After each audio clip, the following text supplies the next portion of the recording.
సినిమాల్లోకి వెళ్ళక ముందు నాటకాల నుంచి కూడా బాగా పరిచయం.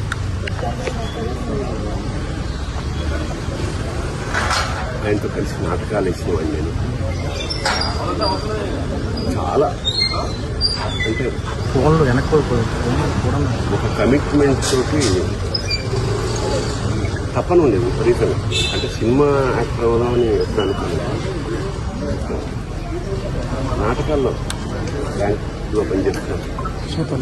ఒక మధ్యతరగతి ఇంట్లోంచి బయలుదేరిన అతని ప్రయాణం అంచెలంచెలుగా one of the best villains of Telugu industry. సరే ఇంకా సరదాగా మాట్లాడుకునేది. నేచర్ ప్రకారం మాట చదువుగా ఉండేది. చిన్నప్పటి నుంచి నాకు తెలిసిన వ్యక్తి కాబట్టి పెద్ద పట్టించుకునేవాడు. ఎన్నో విషాదాల్ని